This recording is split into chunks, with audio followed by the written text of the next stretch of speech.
ผู้ที่ฝึกตนได้แล้วเป็นผู้ประเสริฐสุดในหมู่มนุษย์คำว่าฝึกตนในที่นี้เป็นหัวใจของการพัฒนาชีวิตตามแนวทางของพระพุทธศาสนาเพราะมนุษย์ทุกคนเกิดมาพร้อมศักยภาพที่จะดีขึ้นได้แต่จะดีขึ้นจริงหรือไม่ขึ้นอยู่กับว่าเราฝึกตนหรือไม่เท่านั้นตอนที่1ความหมายของการฝึกตนการฝึกตนไม่ได้หมายถึงการฝึกกายอย่างเดียวเช่นฝึกทำงานฝึกพูดจาหรือฝึกระเบียบวินัยเท่านั้นแต่หมายถึงการฝึกใจให้รู้เท่าทันอารมณ์ความคิดและพฤติกรรมของตนเองด้วยใจของมนุษย์นั้นถ้าไม่ได้รับการฝึกมักจะฟุ้งซ่านหลงตามอารมณ์โลภโกรธหลงเหมือนช้างป่าที่ไม่ถูกฝึกแข็งแรงแต่นำไปใช้ประโยชน์ไม่ได้แต่ถ้าช้างตัวนั้นผ่านการฝึกดีแล้วก็กลายเป็นช้างทรงของพระราชาได้เช่นเดียวกันใจที่ได้รับการฝึกดีแล้วจะกลายเป็นพลังอันประเสริฐนำพาชีวิตไปสู่ความสุขความสงบและความสำเร็จได้ตอนที่2ทำไมการฝึกตนจึงสำคัญพระพุทธเจ้าตรัสว่าตนแลเป็นที่พึ่งแห่งตนไม่มีใครฝึกแทนเราได้ไม่มีใครทำให้เราดีได้ถ้าเราไม่ลงมือฝึกเองโดยเฉพาะธรรมะในพุทธศาสนา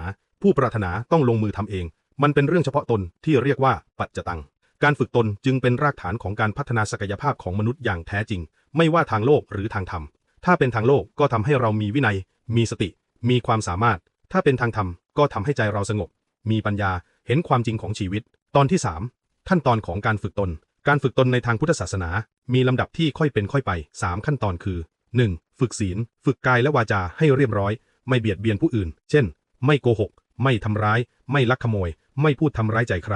ศีลทำให้ชีวิตมีระเบียบและไม่สร้างกรรมชั่วใหม่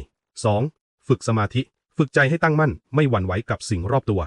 ทำได้โดยการฝึกเจริญสติเช่นการรู้ลมหายใจการรู้ทันอารมณ์ของตนเองเมื่อใจตั้งมั่นเราจะไม่ถูกอารมณ์หรือความคิดพาไป 3. ฝึกปัญญา